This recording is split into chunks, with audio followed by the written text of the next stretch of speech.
Buenos días nuevamente, bienvenidos. Es un honor dar apertura a este encuentro. Quiero invitar al señor Shai Salamon, director de Asuntos Hispanos de CAM, Combat Anti-Semitism Movement, y designado cónsul honorario de Guatemala en Uruguay, a dar sus palabras y el comienzo. Gracias.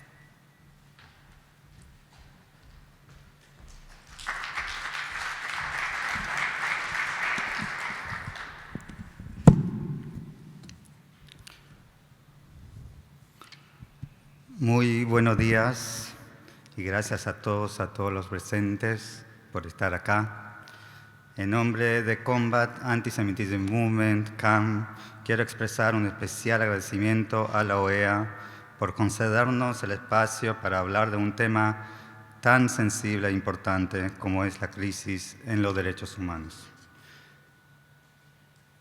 Los invitados todos, quiero recalcar la presencia del señor Gonzalo Conque, jefe de gabinete del secretario general, al señor Héctor Samis, asesor del secretario general, Special Envoy to Monitor and Combat Anti-Semitism, Mr. Aaron Kayak, thank you very much.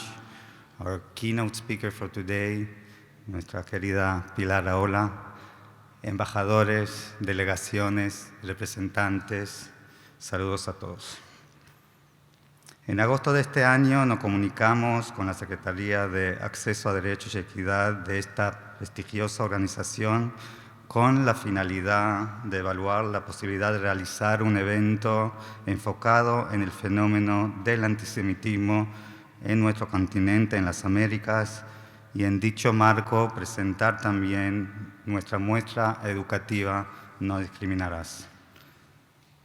Nunca imaginamos que el escenario geopolítico cambiará tanto a partir de los ataques terroristas perpetuados por Hamás en territorio israelí contra su población. Ese fadicio sábado 7 de octubre marca un antes y un después para el Estado de Israel, el pueblo judío, pero no solamente el Estado y el pueblo, sino para toda la humanidad. Hoy nos convoca la voz de la verdad, esa voz que muchos en el mundo e incluso en nuestro continente no quieren o prefieren no escuchar. El mundo occidental tiene que entender que el extremismo islámico no empieza y termina con el judío y que el odiado es odiador. El sábado negro mostró la barbarie y despertó el incremento del antisemitismo latente que convive en nuestras sociedades.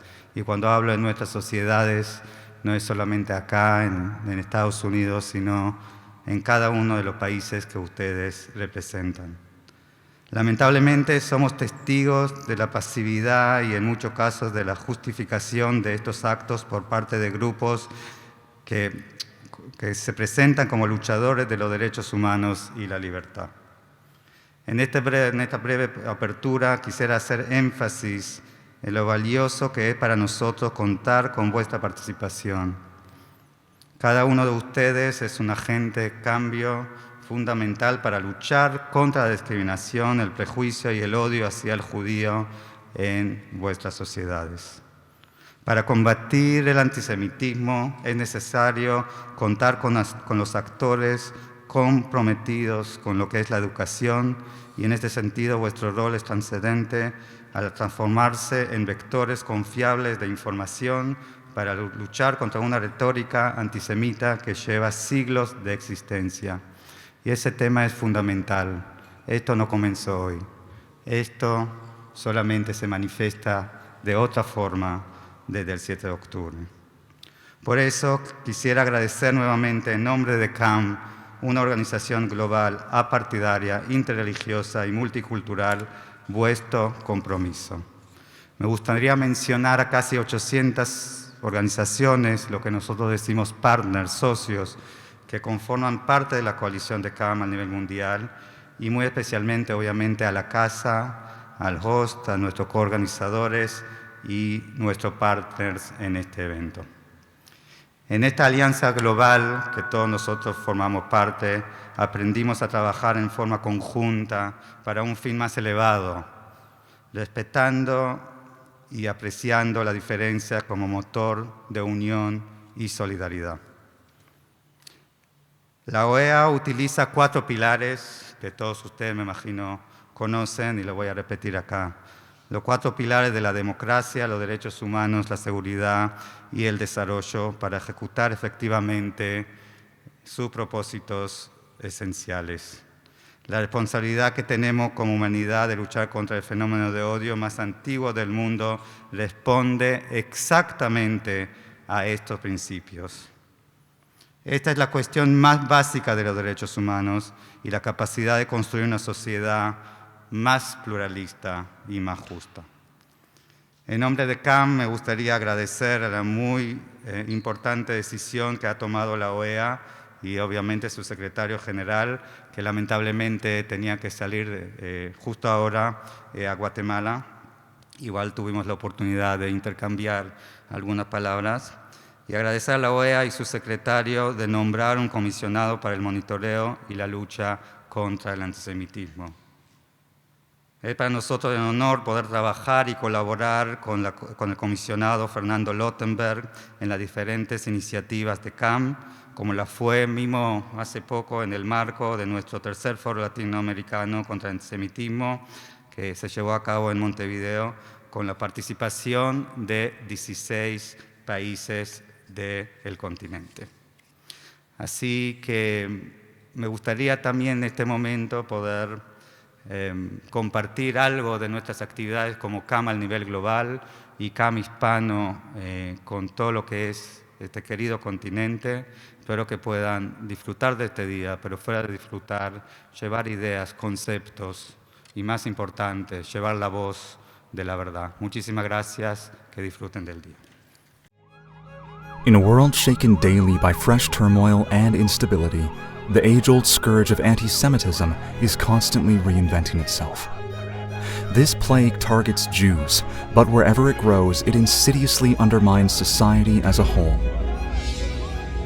Recent times have shown us that a fresh paradigm, infused by new energy, is needed for the collective effort to build a better future for the Jewish people and all humanity.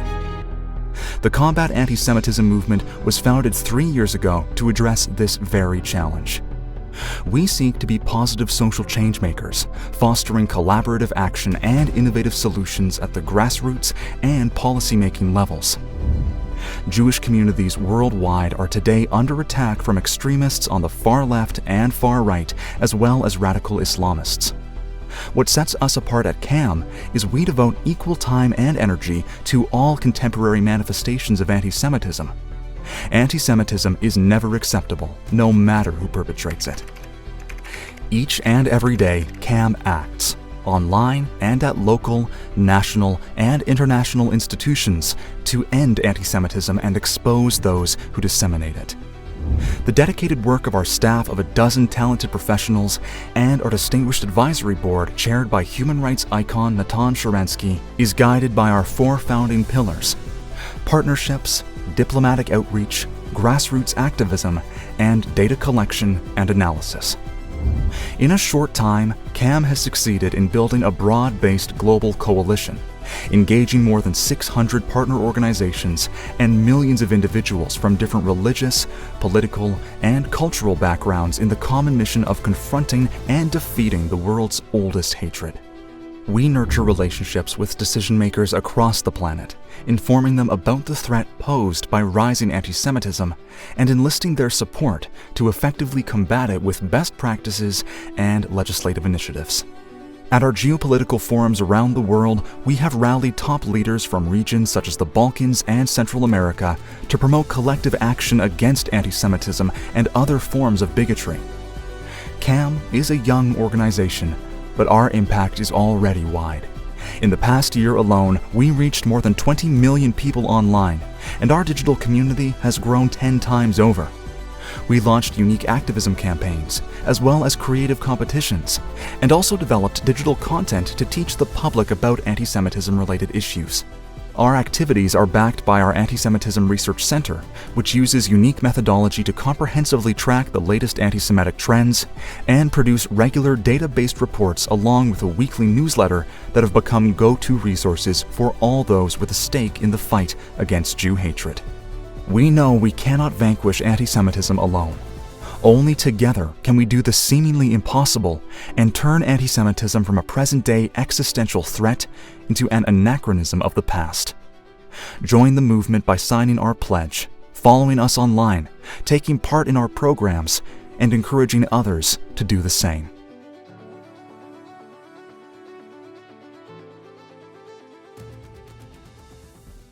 Tengo el honor de invitar al señor Héctor Chamis, el asesor del secretario general, que se pueda dirigir en nombre de la OEA en esta oportunidad y abrir el evento. Muchas gracias.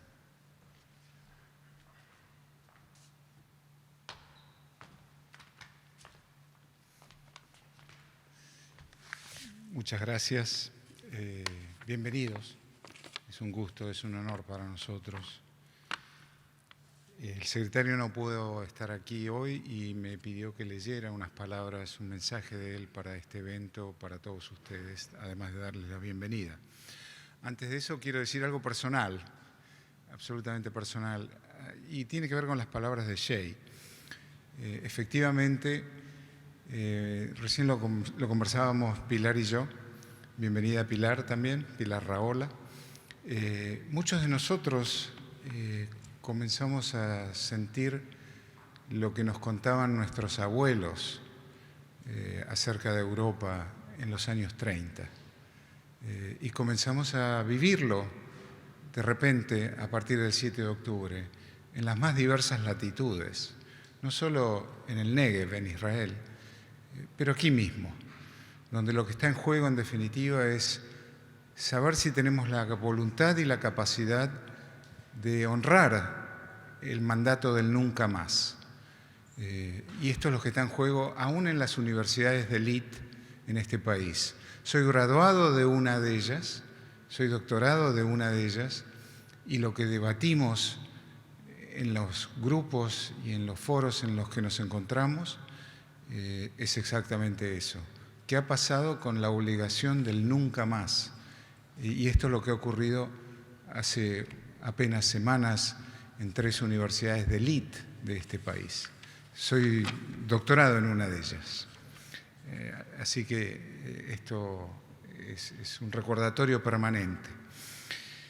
El secretario agradece al Movimiento de Combate al Antisemitismo por la invitación de dirigirles unas breves palabras de bienvenida a las Casas de las Américas. Es muy oportuno y relevante el diálogo que llevarán adelante hoy, tanto para nuestra región como para el mundo.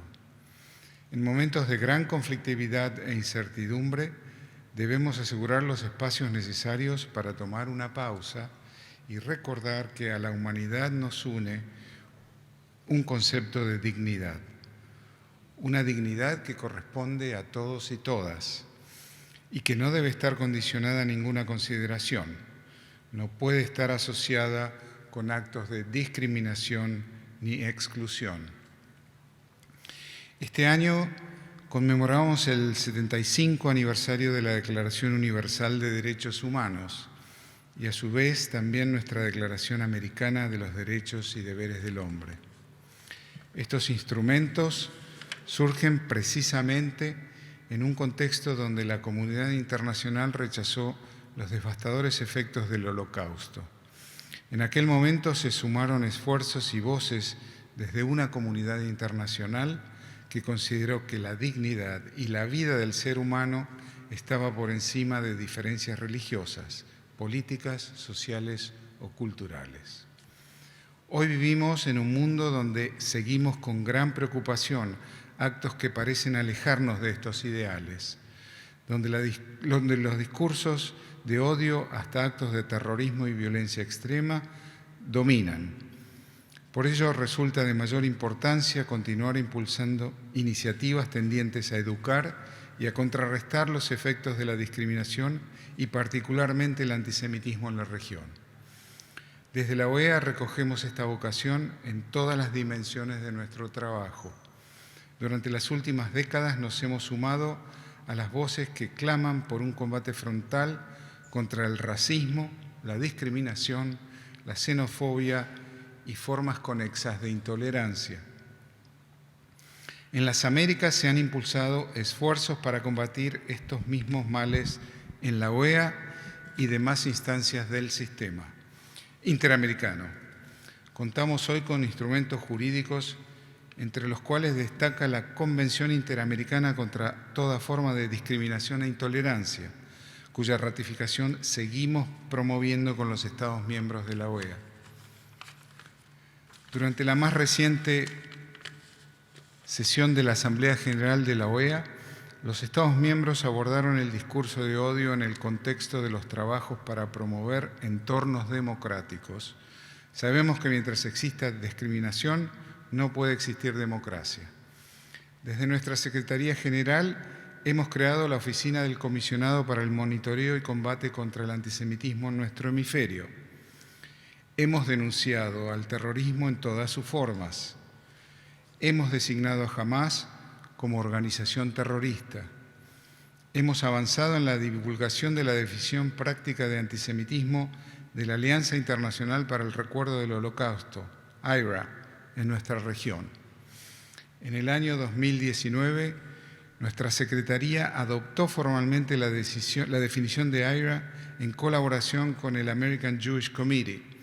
Desde entonces, se han invitado a los Estados miembros de la OEA a sumarse a esta iniciativa y durante este periodo se ha logrado la adopción de dicha definición por parte de Colombia y Panamá, entre otros. Precisamente, por tratarse de una definición no vinculante, consideramos que el modelo de recopilar buenas prácticas y generar un intercambio internacional sobre las mismas, en colaboración con la sociedad civil, es un ejercicio de gran valor. De ahí que recibimos con muy buena voluntad la oportunidad de colaborar en espacios como este que aportan al conocimiento y concientización en nuestro hemisferio. Esperamos que esta jornada sea productiva. Cuentan siempre con nuestro apoyo para continuar avanzando colaboraciones y trabajos en común. Una vez más, bienvenidos. Muchas gracias.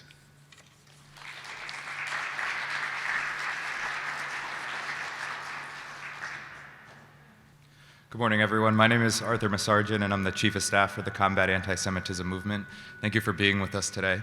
It's my pleasure to introduce our next speaker, U.S. Deputy Special Envoy to Monitor and Combat Anti-Semitism, Aaron Kiak. Aaron Kiak serves as the Deputy Special Envoy at the U.S. State Department. In helping lead this office, he works to advance U.S. foreign policy to counter anti-Semitism throughout the world. Deputy Special Envoy Kiak is an experienced leader and interfaith coalition builder who has previously held senior roles advising members of Congress, the Obama administration, and the Biden-Harris administration transition team. As an accomplished foreign policy hand and publicist, he has counseled various members of Congress and served as the top Middle East advisor and communications director for Representatives Jerry Nadler and Steve Rothman. Deputy Special Envoy Kiak serves as a term member of the Council of Foreign Relations and was selected as a Truman National Security Project Scholar. At the end of Deputy Special Envoy Kiak's remarks, we'll have time for a few questions and answers if anyone from the audience has some. Thank you, Deputy.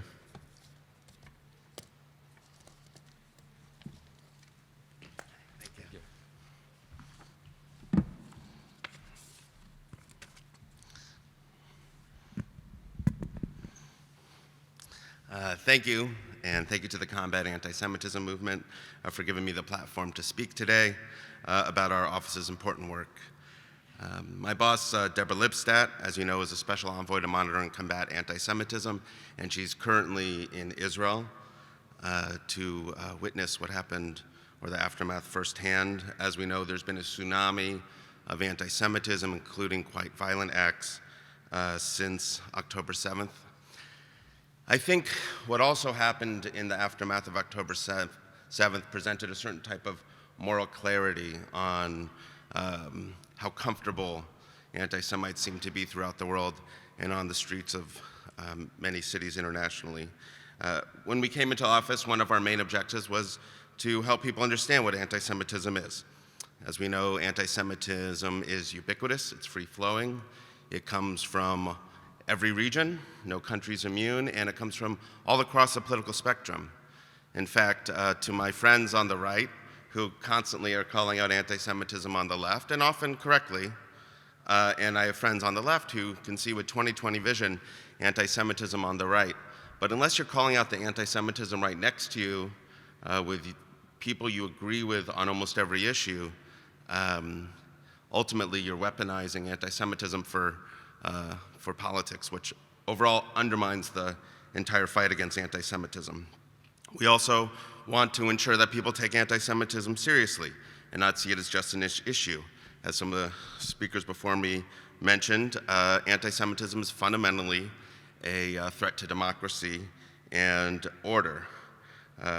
We work to help people, Jews and non-Jews, understand the interconnectedness of anti-Semitism and how, with other forms of hate, and how it is a genuine threat to our national security and the goal of protecting human rights more broadly.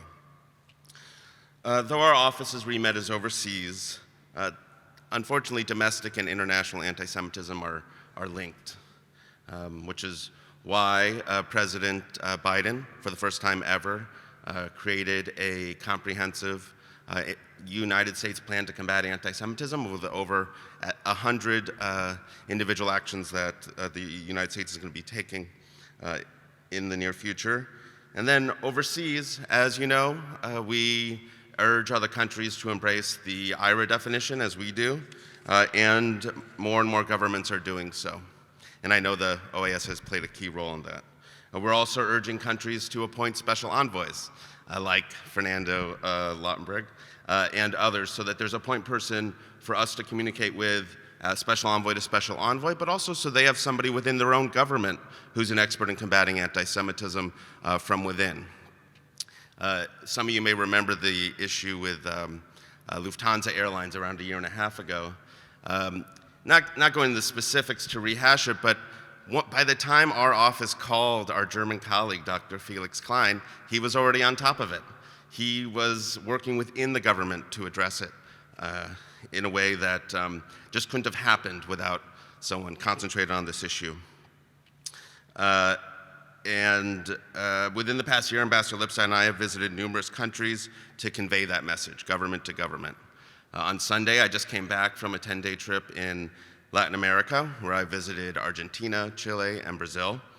So I became quite familiar with the translators, because unfortunately I speak neither Spanish nor Portuguese. And part of the message we were conveying is that it's essential to our bilateral relationship with each of those countries that we take anti-Semitism seriously, both for our government-to-government relations, but also to ensure that your local Jewish community feels safe. Not just that they're safe from violent anti-Semitism, but they feel free to practice their Judaism in a expansive way. It's not just about protecting Jewish lives, it's about enriching Jewish life in those individual countries.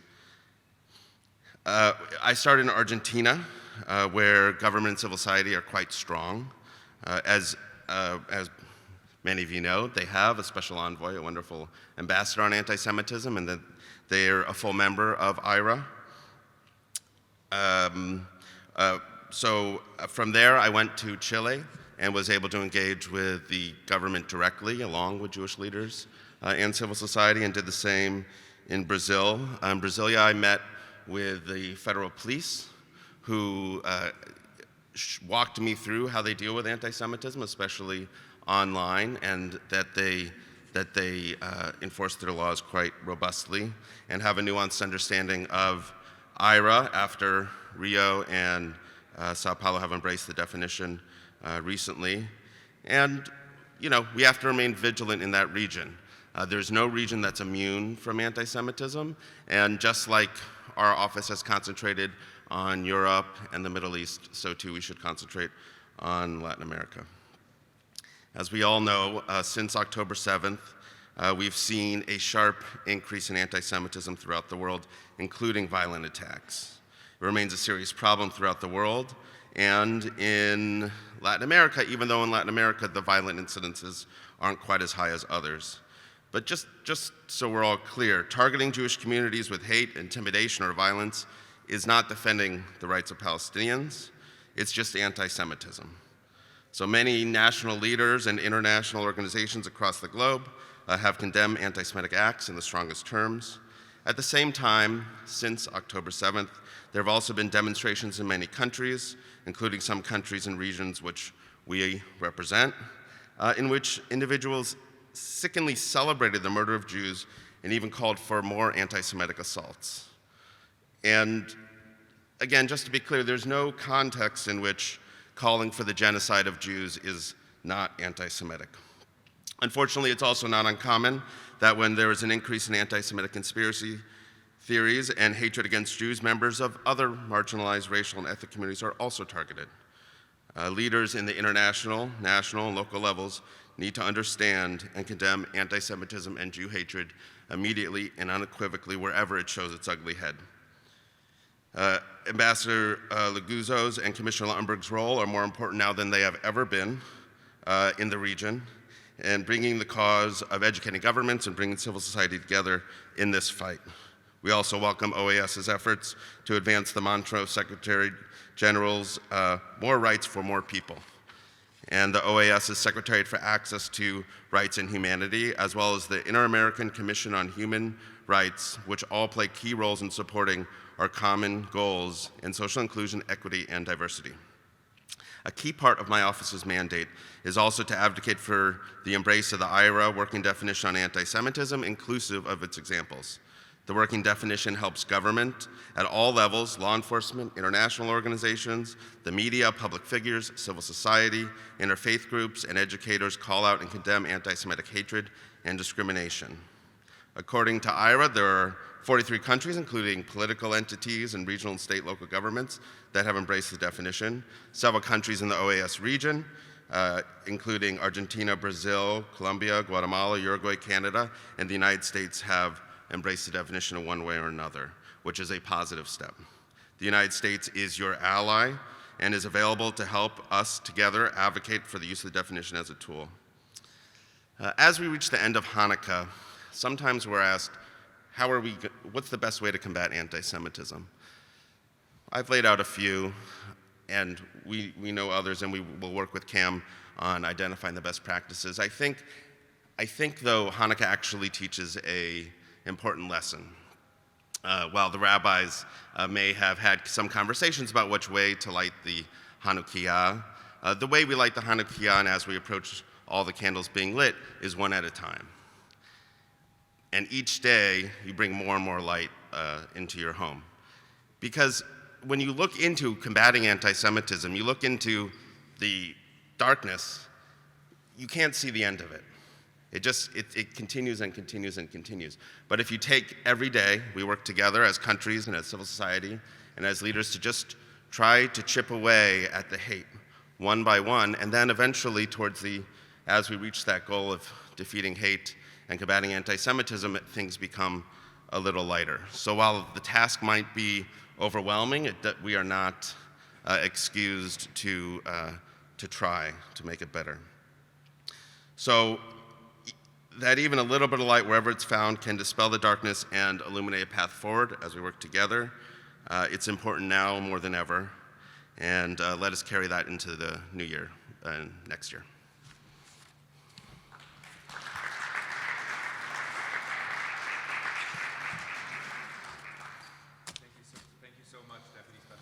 Kiak.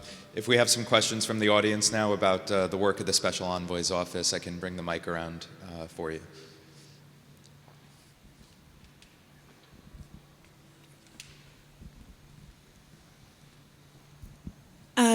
Hi.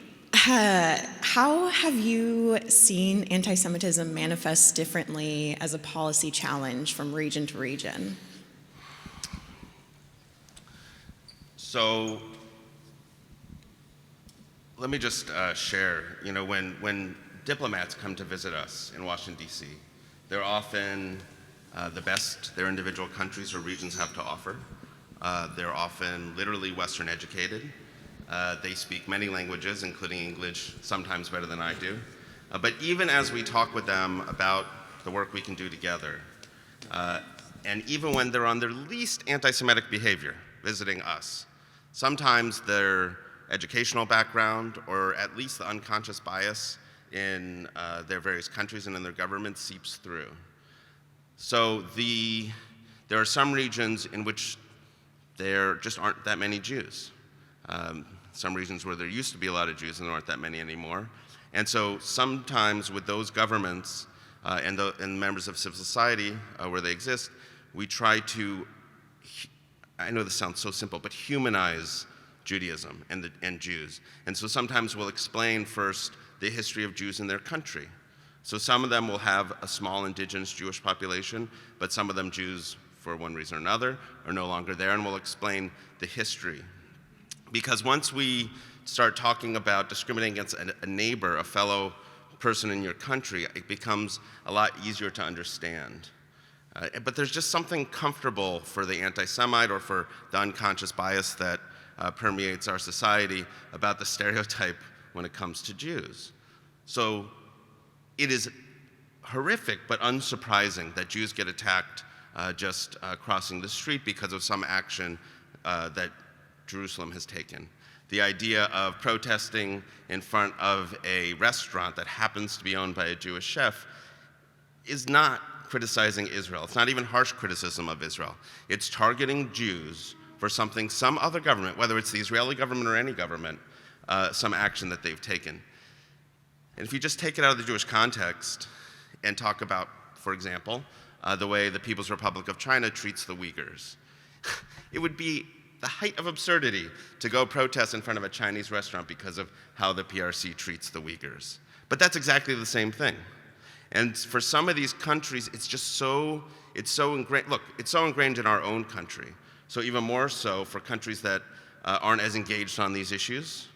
Maybe there's a history of anti-Semitism in the government, or at least in the society, just to break down the groove in society where the anti-Semitic stereotypes just slide right in. And then in some of these countries, there are actually quite robust Jewish communities, or Jewish communities that have been there for a long time. And so when we're talking to the government, we'll talk about the safety of their Jewish community, because they share every aspect with their fellow citizens, except for the fact that these ones happen to be Jewish. So it's about bringing it back to the fundamental humanity of the Jewish community and individual Jews. And sometimes, and it's not a great situation when we have to urge governments to do this, but the idea of keeping their own citizens safe. You know, when we have government officials who refuse to meet with their own Jewish community, their own citizens, that's a problem. And when they meet with the citizens of other religions or other ethnicities or racial groups, we have to ask the question, and we do as a government, why not with the Jews? Great. We have time for one more question. Thank you. A quick question. Is there any program or initiative, or have you thought of engaging the Hispanics, the Latin American community within the United States as an ambassadors or to promote anti-Semitism across the country here in Latin America?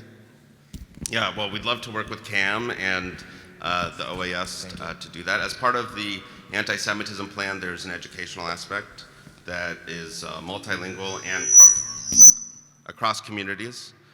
The thing is, there's no community whatsoever that's immune from this hate. And so it's important that we talk to each individual community where they are, and essentially, and importantly, in their own language.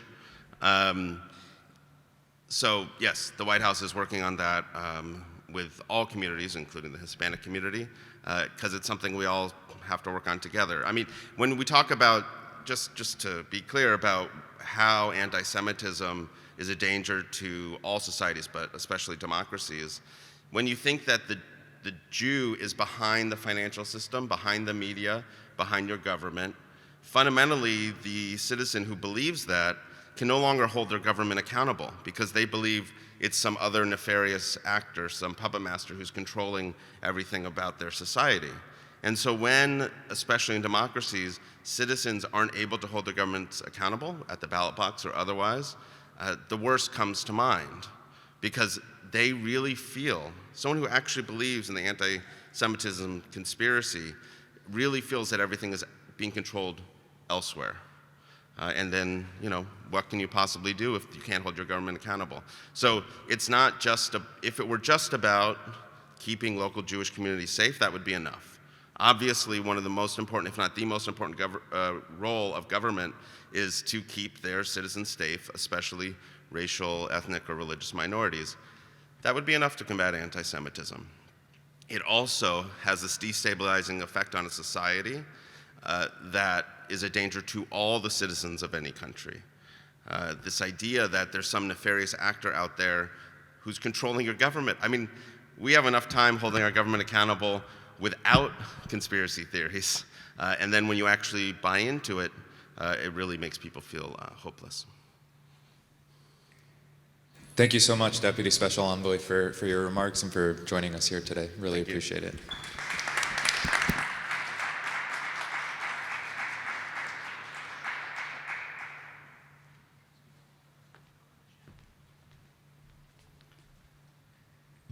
Thank you so much. En el tercer foro latinoamericano contra el antisemitismo que llevamos a cabo justo de manera simbólica el 7 de noviembre, un mes de este 7 oscuro que siempre mencionamos, tuvimos el gusto de tener a una querida ponente para poder abrir este foro. Estoy hablando de Pilar Rahola. El video de la apertura de esta misma noche se viralizó y llegó a varios países en Europa, Estados Unidos y obviamente Latinoamérica, y me parece que estos mensajes que fueron transmitidos ese día, como en la apertura el día siguiente con el presidente, el expresidente de Uruguay, son sumamente importantes. Pilar Rahola, fuera que puedo decir una amiga, fue diputada nacional en España, vicealcalde de la ciudad de Barcelona, una persona que escribió muchos libros, defiende de manera constante los derechos humanos en el mundo, los derechos de las mujeres, los derechos de los animales, pero más que nada defiende esta humanidad, esta civilización. Así que tengo el gran honor de invitar al escenario a Pilar Rahola, por favor.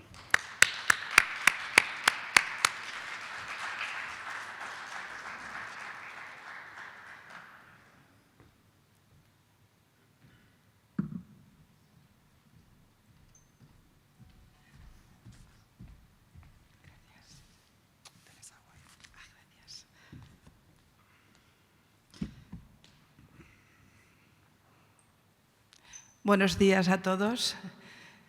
Gracias a la OEA por el honor de poder expresar algunas ideas que me preocupan y me ocupan. Gracias a Combat Anti-Semitism Movement por haber creído necesario que se escuchara mi palabra. Y voy a ir, yo soy periodista, escritora, no me voy a perder en palabras, voy a ser muy clara. 3 ideas para empezar. El antisemitismo es, en estos momentos, el problema de odio más importante del mundo. No hay ninguno que sea equiparable a su dimensión y a su riesgo. La segunda idea es, el antisemitismo no es cosa de judíos, es cosa de los no judíos.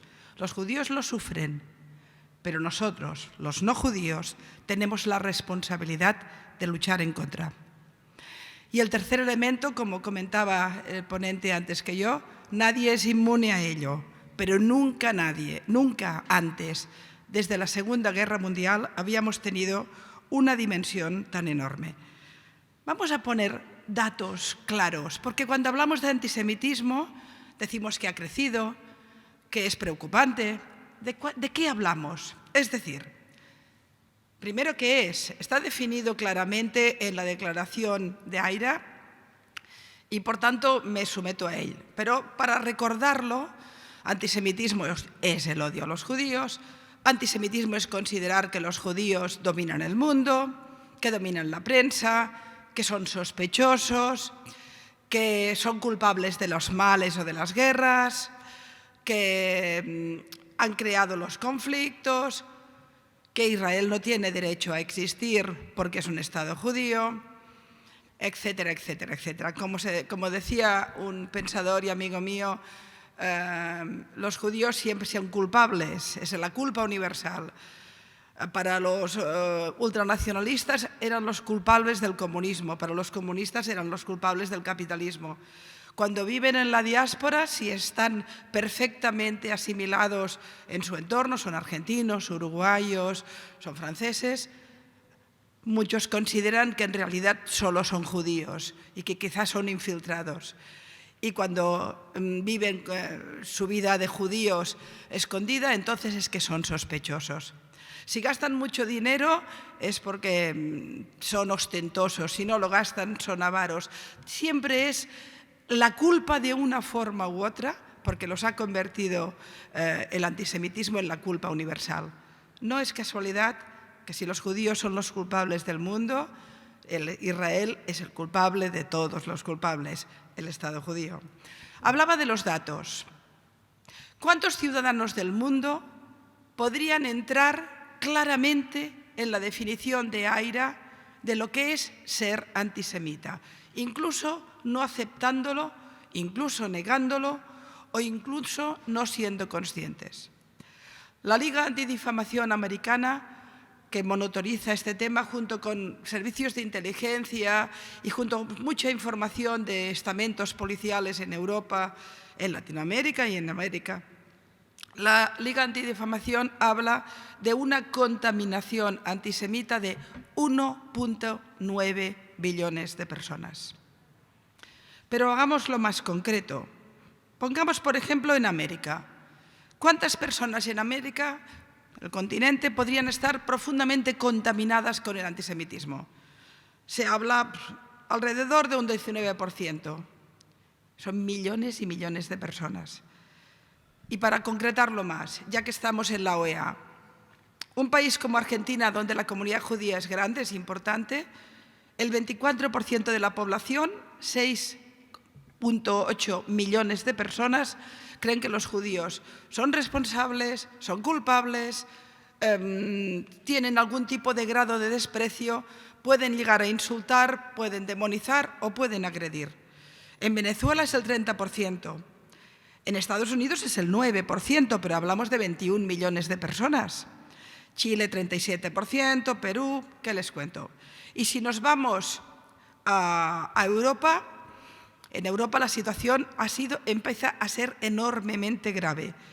Solo en Francia, para que se hagan ustedes una idea, solo en Francia se consignó con denuncias policiales más de 1.100 agresiones antisemitas en un mes, 490 detenciones.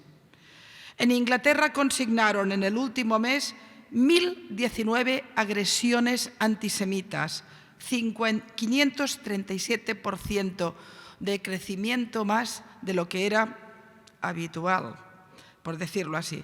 Hemos visto el caso vergonzoso de Polonia con un tipo de extrema derecha quemando con un extintor una Hanukkah. El FBI dijo que ha aumentado los delitos de odio en Estados Unidos hacia los judíos un 25%. Pero los judíos son en Estados Unidos el 2,4% de la población. Reciben el 63% de los delitos de odio. No lo habrían imaginado seguramente, ¿no? Pensaríamos en otras comunidades. No, son la primera, 63%. En Alemania se consignaron, según la Oficina Federal de Investigación del Crimen, en el último mes, 540 delitos vinculados al antisemitismo. No les voy a molestar con más datos porque son muy explícitos. Y lo que nos están diciendo es que si el antisemitismo es la escuela de odio más importante de la historia, porque es la única que llegó a crear una industria de exterminio, los europeos llegamos a crear una industria de exterminio para poder matar con más precisión, mejor y más rápido. Y exterminamos a 3/4 partes de la población judía del mundo. Considerar que el antisemitismo, primero en las épocas romanas y griegas, después en las épocas cristianas medievales, después enlazando, después de la Ilustración francesa, en el nuevo concepto antisemita vinculado a ideas de economía y a ideas también sociales. Y luego ya hacia adelante, acabando en Auschwitz, hemos estado siglos creando una industria de odio contra el pueblo judío. Un pueblo, por otro lado, muy pequeño en la comunidad humana.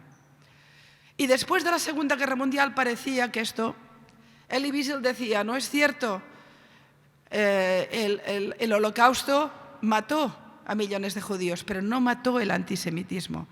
El ejemplo polaco es claro, allí murieron millones y millones de judíos y continúa siendo un país con altísimas cotas antisemitas, donde ya prácticamente no hay judíos.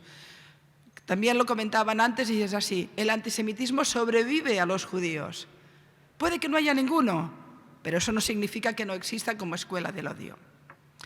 ¿Cómo es que de golpe se nos ha disparado? Y han pasado cosas terribles. Hablaban hace un momento de las 3 universidades, Héctor hablaba de la vergonzosa sesión en el Congreso. Nunca había sentido tanta vergüenza como universitaria, como persona que ha admirado siempre Harvard, MIT, imagínense, las universidades que van a formar los grandes dirigentes de Estados Unidos, país tan enormemente importante. Y ver esa sesión me horrorizó, porque lo peor no era la falta de responsabilidad que demostraban las rectoras de esas universidades, sino la enorme banalización que hacían de un delito de odio. Ese era el tema de fondo, el grave. Pero claro, depende context, eso del contexto es una de las barbaridades más serias que he escuchado, y he escuchado muchos en lo que sería toda la retórica antisemita. Sí, aunque no lo sepa, la rectora de la Universidad de Pensilvania estaba haciendo un discurso, en ese momento claramente antisemita. Defender el genocidio de los judíos no tiene contexto, no lo tiene, es odio, punto, no hay más. Ninguna universidad decente puede considerar que eso dependa del contexto o que sea una libertad de pensamiento, de opinión. Pero es que la Universidad de Pensilvania invitaron a Roger Waters a hablar. ¿Para qué? ¿Para cantar? Porque además de cantar el Señor, ¿de qué habla? Es hoy por hoy uno de los grandes referentes de odio contra el pueblo judío. Lo invitan en una universidad. Y podemos continuar. ¿Qué ocurre con las grandes operadoras?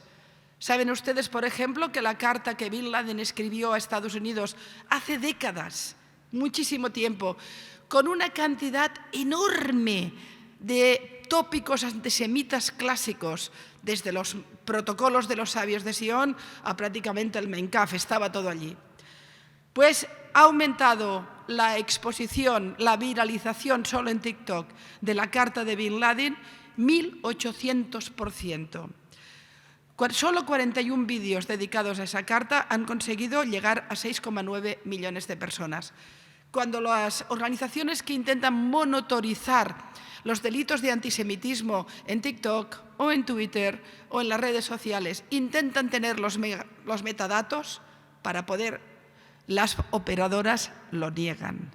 No hay forma de saber por qué se propaga, cómo se propaga, quién lo hace y cómo deberíamos dotarnos para pararlo.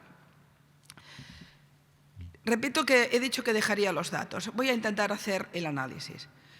¿Por qué desde la Segunda Guerra Mundial hasta aquí se ha disparado el antisemitismo? Cierto, me dirán, desde el 7 de octubre es claro. No. La mayoría de los datos que les he dado son anteriores al 7 de octubre. No tengo los datos del 7 de octubre, solo en el caso francés, en el caso alemán, porque hay denuncias policiales, no mucho más. Vamos a poner nombre a los responsables. Uno es conocido, Es el discurso antisemita que se produjo durante siglos en el mundo católico, en el mundo cristiano globalmente, el católico en particular. Yo soy de familia católica y vengo de la vieja Sefarat de España, con lo cual sé muy bien de qué hablo, que fue alimentando la idea del pueblo culpable. Los judíos eran los que habían matado a Dios, nada más que a Dios.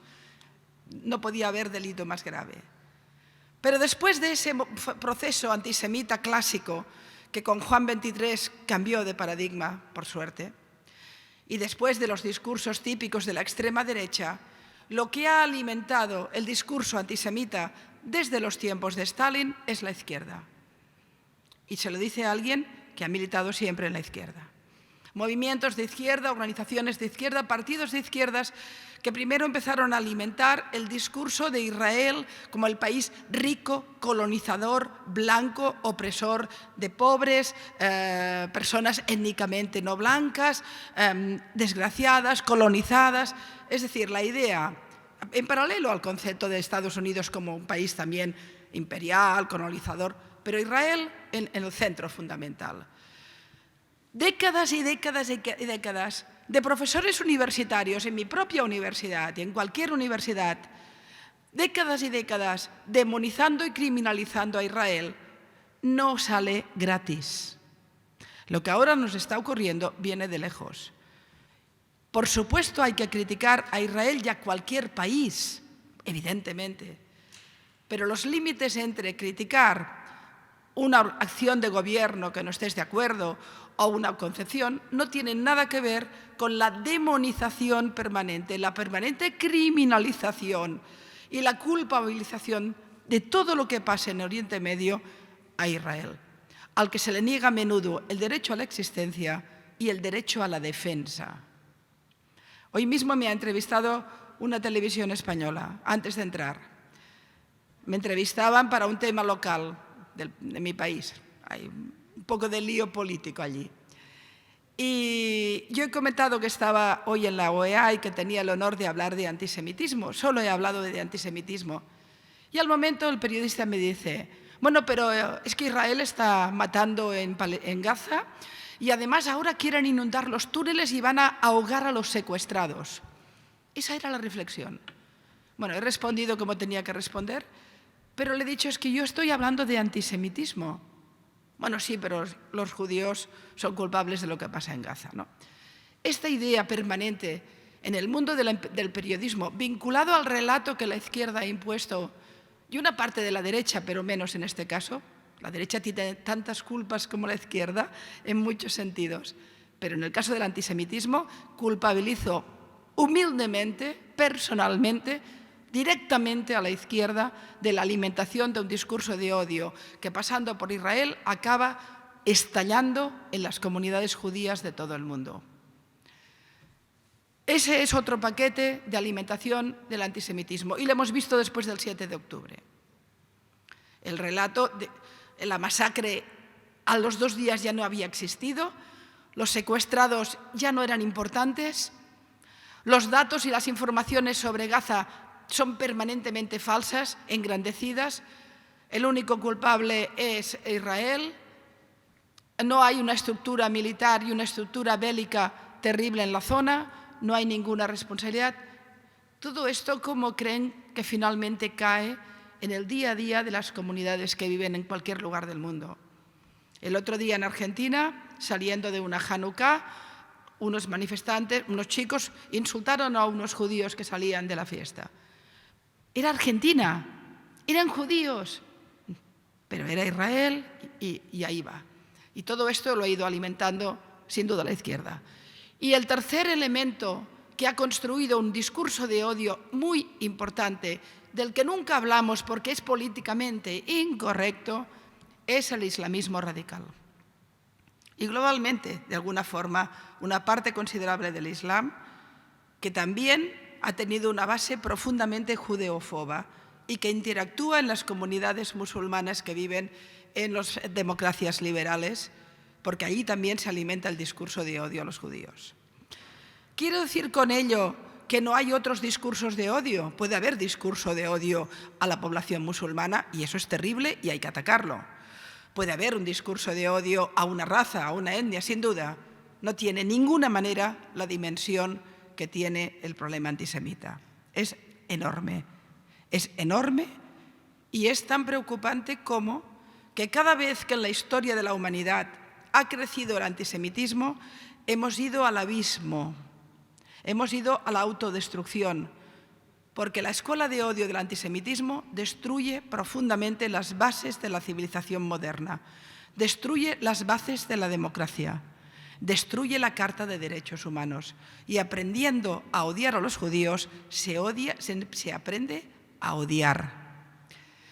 De manera que, ya que me han dado la voz, les diría que cada uno de los miembros de la OEA tienen su responsabilidad y su obligación de luchar contra esta lacra en cada uno de sus países, pero no con declaraciones que quedan muy bonitas, no solo con denuncias y conferencias. Hay que cambiar códigos penales, hay que dejar de invitar a los Roger Waters a las universidades. Hay que empezar a decirle a las comunidades que luchan por los derechos civiles que también tienen que luchar por esto. Estoy horrorizada que algunos de los movimientos Black Lives Matter se han manifestado al lado de Hamás. Quiero recordar que los movimientos judíos americanos estuvieron al lado de los derechos civiles negros durante toda la lucha de Luther King y hacia arriba. Y hoy están fallando, algunos, no todos. Como fallan también las organizaciones feministas, donde están en la violencia terrible que han sufrido las mujeres israelíes. El ejemplo de violencia extrema contra la mujer masivo que habíamos vivido nunca. No conocíamos algo igual, pero no he visto manifestaciones del Me Too, no he visto movimientos. ¿Qué ocurre? Cuando la mujer violada es judía, ¿no está violada? Cuando el hombre asesinado o la mujer es israelí, ¿ya no está asesinada? ¿Se muere? Todo esto tiene que ver con la construcción del odio. Estamos fallando en el relato público, están fallando los periodistas, están fallando las rectoras de la universidad, están fallando nuestros responsables políticos que lo ven como algo lejano, que no es preocupante, que no es primera línea. Esto es primera línea. Esto, repito, es, sin ninguna duda, el conflicto de odio más grande que tenemos en el siglo XXI. Y como hicimos en otros tiempos, parece que nos preocupa poco, quizá aquí un poco más, quizá en Combat todo. Nos preocupa poco, nos ocupa menos. Nos iremos de aquí y no lo vamos a vivir. Cuando salgamos de esta sala, aquí en Estados Unidos, va a haber actos de antisemitismo. Va a haberlos. No los veremos en la prensa, no los veremos. Va a haber un relato de odio cuando se hable del tema israelí y siempre nunca balanceado. Todo esto no lo vamos a notar, pero va a persistir, va a persistir, va a persistir. Yo no soy judía, mi cultura religiosa es católica y y luché en un país, mi familia es una familia represaliada de la dictadura de Franco, y aprendí a luchar por los derechos civiles con un padre que me enseñó a entender que la peor masacre de la humanidad había sido el Holocausto. Esa fue mi escuela de amor a la democracia y mi escuela de amor y compromiso a los derechos civiles. También esto sería importante, educar en el Holocausto. En cualquier caso, les digo para acabar que yo soy pesimista. Creo que este crescendo antisemita en el mundo está justo empezando, que va a ir a peor. No veo los mecanismos de defensa necesarios. El relato dominante va en sentido contrario. No parece preocuparle a nadie. Y al final tengo la impresión como europea de que nos hemos convertido casi todos en Chamberlain, yendo a ver a Hitler a ver si no nos mataba. No podemos ser Chamberlain. De ninguna de las maneras. No podemos ser Chamberlain porque eso nos mata. Tenemos que ser ciudadanos comprometidos con la primera escuela de odio, que es el antisemitismo. Tenemos que ser todos Churchill. Gracias. No sé si...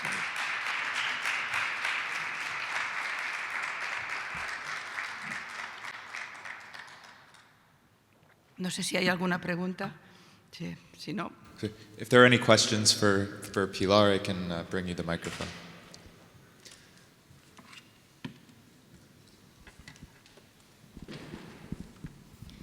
Thank you. Thank you very much, Pilar. I'm the Deputy Ambassador of Portugal. I'll speak in English because my Spanish is portuñol. It's not that good. Thank you for your presentation, and a brief question. Especially since the October 7, this anti-Semitism movement has, of course, grown. And what worries me is among young generations, social media and young teenagers, my kids, they are siding in favor of Hamas and how Israel is overreacting, etc. My question is,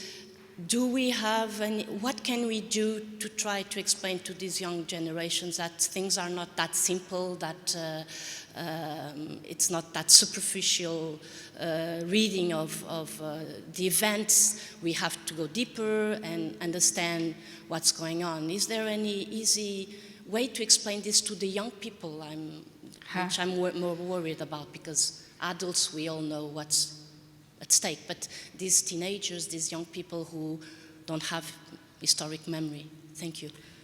Voy a responderte en castellano porque te entendí perfectamente, pero hablarlo me cuesta mucho más.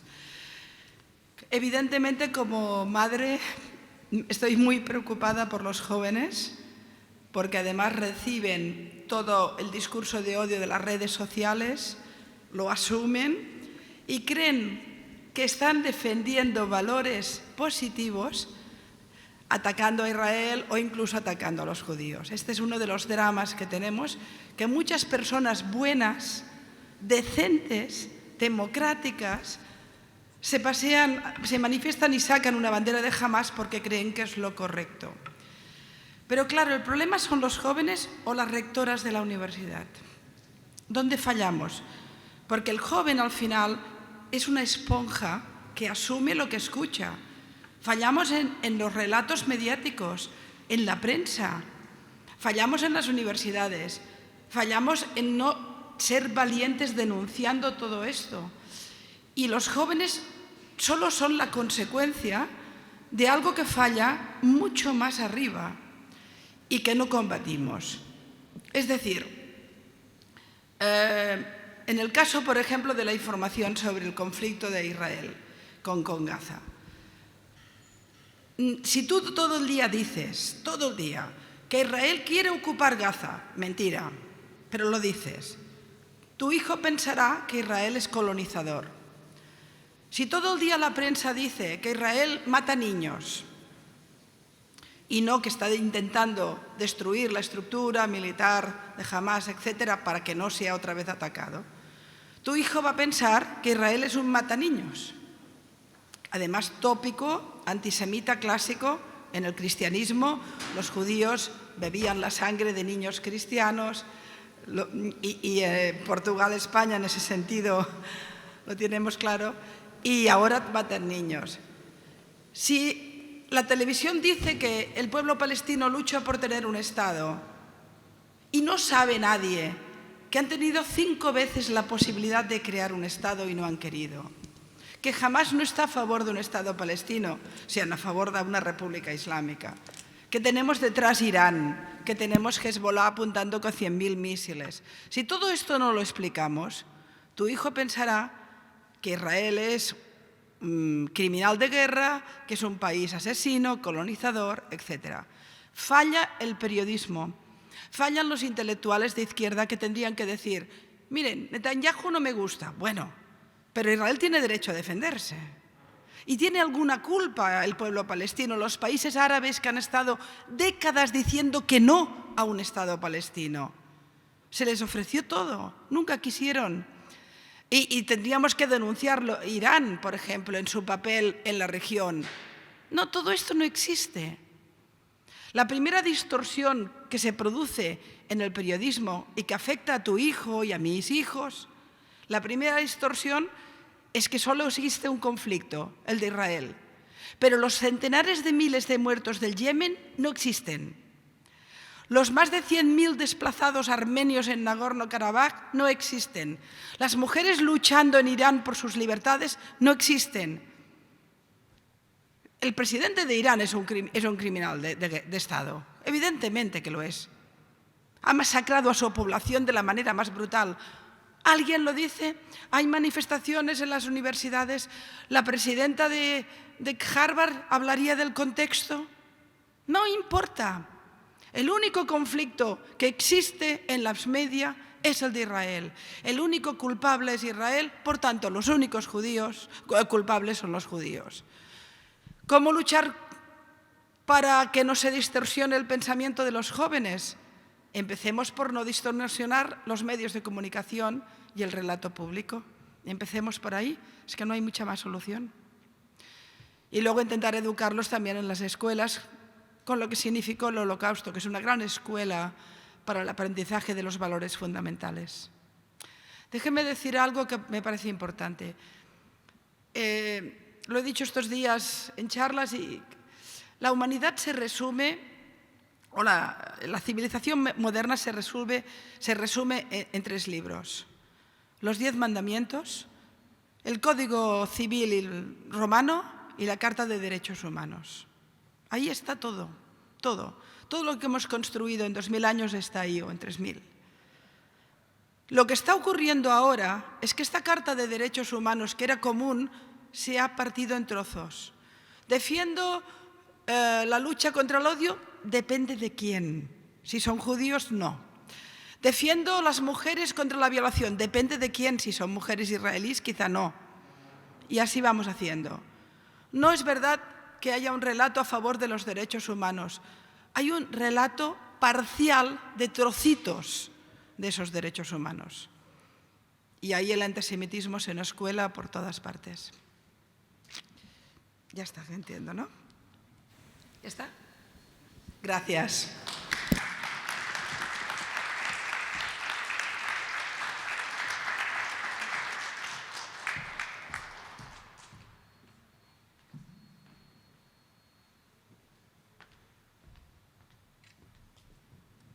Muchísimas gracias, Pilar. Le comento que con Pilar estamos viniendo de 10 días de una gira muy importante en Brasil, comenzando en Sao Paulo, en Río de Janeiro.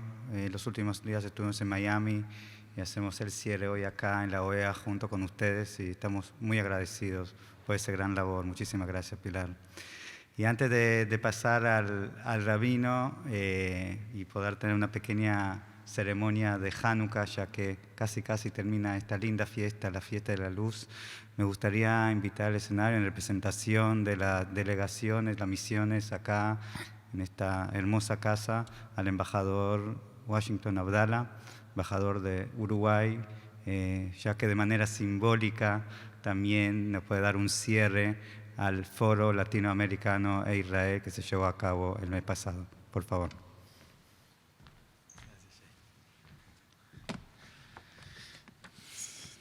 No, me pasa lo peor que le puede pasar a un ser humano, que es hablar después de Pilar Rahola.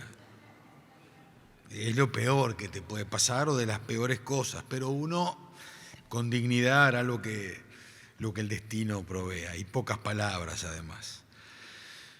Yo siempre creo que cuando se está ante un micrófono, acá algunos colegas embajadores lo conocen, una consigna. Nunca se sabe si es el último momento en el que uno va a hablar en la vida. Entonces creo que cada vez que uno está delante de un micrófono tiene que tener la capacidad o la vocación de decir lo último que diría si se muriera ahí, en la puerta. Cosa de quedarse completamente tranquilo de que dijo lo que siente y lo que vive interiormente. Si no, de lo contrario, me parece que uno se equivoca. Decía muy bien Pilar que la historia del antisemitismo es una historia que viene de larga data. Y los que trabajamos este tema lo tenemos bien ubicado, bien focalizado en la secuencia histórica del antisemitismo. Es una historia que viene de tiempos inmemoriales, desde los egipcios, hasta pasando por Agustín, ¿eh? Hay textos de Agustín que son poco recordables. Quizás acá tengo un aporte para hacerles pequeño. Yo tengo la impresión de que vivimos en sociedades multiétnicas y sociedades que se creen multiculturales, pero que al llamarse multiculturales en realidad no están construyendo un contrato de convivencia multicultural. Sociedades multiétnicas no son lo mismo que sociedades multiculturales. Las sociedades multiculturales deben de tener aquel contrato de convivencia de la Ilustración. Eso está quebrado, está profundamente quebrado. La segunda idea que me gustaría trabajar, que es delicada, es el asunto del free speech. Pilar lo trató con elegancia. Yo tengo la percepción de que el free speech sí, pero hasta un punto. Hasta un punto. Hasta el punto en donde ingresa el camino de la incitación al odio, y cuando se ingresa en el camino de la incitación al odio, lo que se está es recorriendo un camino delictual, un camino que conspira contra la propia humanidad y conspira contra la propia convivencia civilizada de respetarle el derecho y la vida al otro.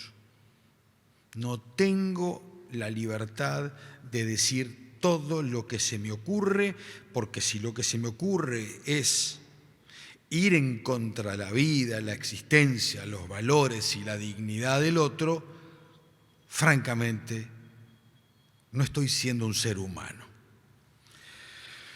Me parece que ese es un tema sumamente delicado. Todos estamos muy impactados por lo que ha pasado en las universidades de élite. Yo en el 90 fui profesor visitante de Harvard, con una beca ganada a puro pulmón, no a puro recurso, a puro pulmón. La verdad que he estado viendo todos estos días el debate en las universidades y estoy impactado, absolutamente impactado. Impactado porque, como tú decías, Pilar, no depende del contexto. Eso es una retórica metafórica para no decir las cosas en blanco y negro. Lo que es y lo que no es. Y hay que ser claro en esto. Porque acá voy a casi de las últimas ideas que quiero trabajar con ustedes. Acá lo que estamos viviendo es una fenomenal batalla cultural. Acá hay una dimensión cultural planetaria que quizás no estamos percibiendo la profundidad de la misma. Me voy a permitir un tenue matiz con Pilar porque soy viejo y los viejos queremos creer en la esperanza. No quiero ser tan escéptico. Quiero creer que en algún punto hay niveles de conciencia en donde ante tanto impacto, ante tanta locura, ante tanta alienación, se generan puntos de mesura, de racionalidad, de entendimiento. Ingreso en una zona peligrosa. Me da la impresión que la definición que tenemos en la Alianza Internacional para el Recuerdo del Holocausto, que dice sobre el antisemitismo, definiéndolo como una cierta percepción de los judíos que puede expresarse como el odio a los judíos, las manifestaciones físicas y retóricas del antisemitismo se dirigen a las personas judías o no judías y a sus bienes e instituciones de las comunidades judías y a sus lugares de culto, quizás haya que meditarla, porque el arranque de la cierta percepción me da la impresión de que se está quedando corto. Y esto no es un tema de Henry Bergson, de percepciones. Esto es un tema, me sale mi profesión jurídica, de constataciones. Y cuando usted constata un acto de incitación al odio, de violencia, ya no es una percepción límbica, sino que es algo muy específico y que produce el daño secuencial al que hacía referencia Pilar. Embajadores, colegas, amigos, este es el gigantesco lío de nuestro tiempo. Son 16 millones de judíos en el mundo. 16 millones de judíos que de alguna forma u otra confrontan en el terreno filosófico por lo menos contra 1.500 millones de señores que tienen un pensamiento distinto. Eso en lo teórico, religioso, en lo filosófico. Por supuesto que los 1.500 millones integrantes del mundo islámico no tienen una concepción bélica, pero donde unos poquitos la tengan y esos poquitos que están allí la tienen, el lío es muy grande. El lío es muy grande. Y ese es el lío en el que estamos. ¿Cómo se hace para desmontar prejuicios? ¿Cómo se recorre el camino en tiempos de impostura para desmontar prejuicios? Hay un solo camino: la militancia democrática, la persuasión, la convicción y la constancia. Yo he visto perder muchas batallas a lo largo de la humanidad a los que se paran del lado equivocado. Pero la historia me demuestra que hemos ido saliendo y que al final hay una pequeña luz en el horizonte que se puede recorrer. Y no lo digo a manera de terminar unas palabras de forma positiva, es porque francamente quiero creer en eso. Así que creyendo en eso, en los territorios en los que estamos, dijo muy bien Pilar, no es con declaraciones y no es con grandes manifestaciones, esto es con hechos, esto es con pragmatismo, esto es con acción, esto es con persuasiones, con entendimientos, ocupando el debate, no teniendo temor a defender estos valores. Yo le infundo a todos mis estudiantes a lo largo de la vida que hay que dar las batallas por los valores donde sea. No hay que permitir que el prejuicio hacia el judío, hacia el otro, recorra de manera olímpica y uno por mesura se quede en un espacio de contención. No, señor. Y vaya si tenemos razón los que hace tanto tiempo escribimos, pensamos, reflexionamos sobre la idea de que hay un antisemitismo planetario larvario que siempre es cuestión de levantar una tapita y que aparezca con esa intensidad. Los que estamos viviendo en este país y estamos viendo lo que está sucediendo es absolutamente impactante. Y créanme que para un chico que está en una universidad o está en las calles y es judío, la está pasando muy mal, la está pasando terriblemente mal. Termino con esta anécdota. Mi hijo está estudiando en una universidad acá. Tiene 19 años. Tenía un amigo encantador de 19 años que venía a mi casa a estudiar con él. Un día se fue, hace poquitas semanas, se fue para Israel a combatir, a defender su país. Le escribimos una vez, 2 veces por semana. Ese es el mundo en el que estamos. No es el mejor mundo. Hay que cambiarlo. Muchísimas gracias.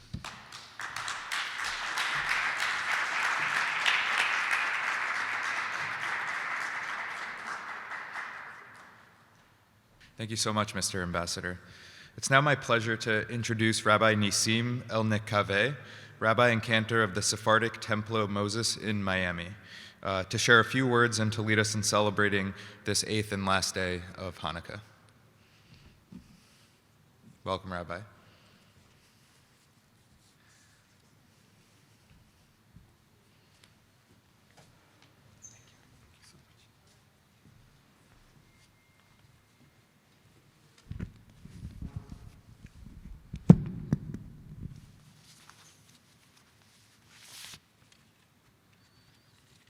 Thank you so much, Arthur, Shai. Thank you so much. I'm really honored and thankful to have the opportunity to be here in front of you today. I'd just like to start with a few words, thanking also CAM and the organization, the OEA, for what they do. And say, dear God, we seek blessings on the tasks before us. Bless our efforts with clear insight. Give us wisdom to do what is right. Bless the work of all of those that are gathered here. Give us clarity, strength, courage, and resilience. And those two, courage and resilience, are the things that I'd like to focus these few minutes that I have in front of you. You see, I was a young child when my father one day pulled us with 3 siblings, and he said to us, children, there was one time a rabbi in Toledo, Spain. His name was Israel. You bear his last name. You're the descendants of this rabbi who died at a pogrom in 1391. Didn't know much about the rabbi at the time, but I was a child, intrigued, inspired to hear such words. I went to research about him as I got a little bit older and found that the rabbi wrote a number of poems, books, was a doctor, was a member of the court at the king's palace. He died together with his brother, not wanting to give up his faith, resilience, courage. His son escaped. He ran away. He found himself in Algiers, a city called Tlemcen. And there, the king saw so many refugees wanting to come, all these Jews wanting to come into the city. He would not let them. But it so happened to be that the king's daughter was very sick. Looking for somebody to cure her, he could not find anyone amongst these doctors. He came out of the sent messengers outside to look amongst the refugees that were dying, desperate to find a place of refuge. And this young man, Rabbi Ephraim, said, I could cure your daughter. I'm a doctor. And so it took about 3 weeks, according to the story, and she was cured. And the king asked the rabbi, I'd like to give you anything. What would you want for curing my daughter? He said, all I want is for you to take in the Jews that are sitting outside, the refugees, embrace them. And these stories are so inspiring because they're full of love, they're full of care. It is a message of wanting justice, wanting truth to thrive. And that's the message I received as a child. I understood many years later, according to what we know from the famous historian Ben-Zion Netanyahu, that 1391, that year, was the time that really made that road eventually for the Jews to be expelled from Spain, 1492. And so again, many Jews had this terrible, terrible choice, stay or go. You can convert and stay, or not convert and go. And through resilience and courage, these many, many Jews left their homeland, a place that they loved. They came to other cities. My family went to the famous at the time Ottoman Empire, the Turkish Empire. And you know the language, we kept the language because we loved so much Spain. For hundreds of years, they continued speaking that language, Judeo-Espanol, and they continued with many things of the culture. Yet, they were dhimmis. Dhimmis means you're second class. You can't even ride a horse. You cannot ride a donkey. Resilience and courage, they kept their faith. And that has been such an inspiration for me as a child. After the Holocaust, and during the Holocaust, I found out when I visited Auschwitz that there was an individual, my name is not a common name, Nissim El-Nekaveh. Yet I found that from Salonika, Greece, when the Jews were taken into Auschwitz, there was a family and there was a man, a father of 3 children, taken into Auschwitz, died. Nissim El-Nekaveh died. It was such a tough thing to read at that moment. But I thought of the same thing, resilience and courage for justice, for truth, for love. And that's such an important message. They said that after the Holocaust, many, many great thinkers said the Jewish people are done. After this blow, you can't come back. Resilience and courage. They establish a state. And it's not a state, as I can tell you, Madame Pilar, you said amazing, amazing words. I was so moved while I was sitting there. But they establish a state free, democratic, full of love. Just to end, I'll tell you, the most amazing things are going on in Israel today because of what happened on October the 7th. The love amongst the people, the reaction amongst them has been overwhelming. Incredible people are just going to Israel on all types of missions for support. And they come back and they tell us, we went to give support. And we came back with strengthened and inspired like you cannot believe what the people of Israel are like. Arabs, Muslims, they're all integrating into a great, great community. Love is the answer. Loving kindness is the answer against all this hate. As Alessandra asked about this great question, it's courage and resilience to stand up against it, not to be afraid. Courage, resilience. God bless you all. Thank you so much.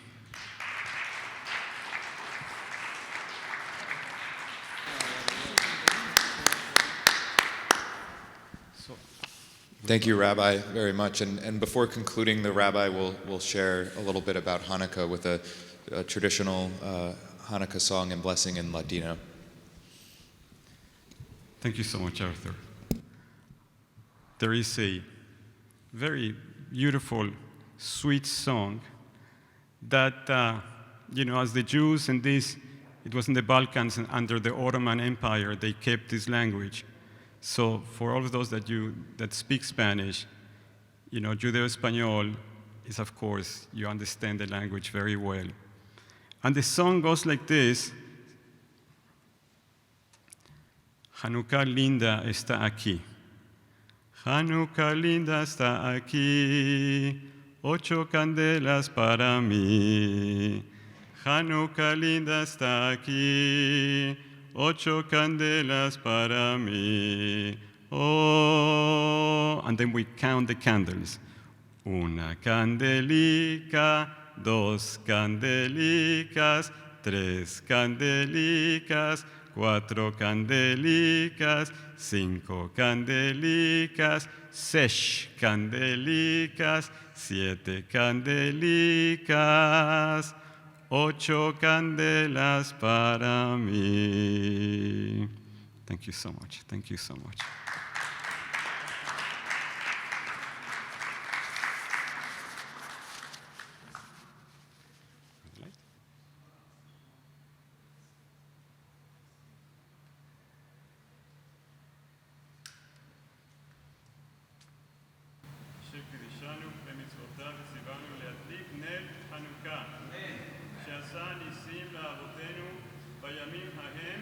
בזמן הזה.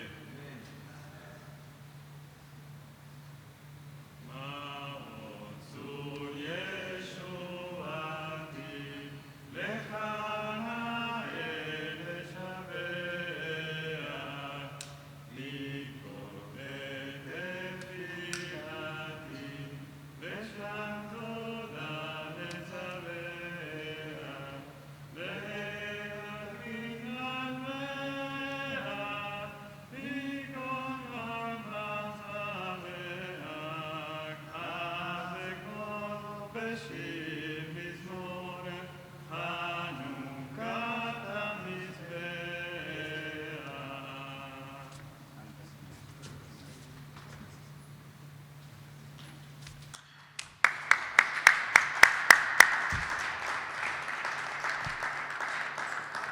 Muchísimas gracias, Rabino. Muchas gracias por todo.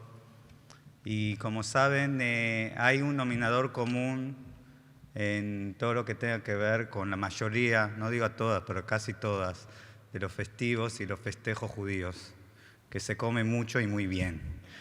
Entonces, antes de invitarlos también a ser parte de esta gran fiesta y de la parte gastronómica, quiero realmente agradecer a cada uno de ustedes que aceptó esta invitación, que estuvo acá con nosotros. Quiero obviamente agradecer a la casa, a la OEA y particularmente a muchos que trabajaron acá, a Mari Carmen, a Javier, a Jenny, que les agradecemos mucho por su paciencia, que sabemos que no fue siempre fácil. Ahí muchísimas gracias, Javier, por todo. Y esperemos que sea una de varias actividades que podemos desarrollar y llevar a cabo acá en la OEA. Así que me despido con algo que es muy importante para nosotros, para el pueblo judío. Primero, Hanukkah Sameach, y lo otro, que Israel siempre, siempre vivirá. Am Israel Chai. Muchísimas gracias.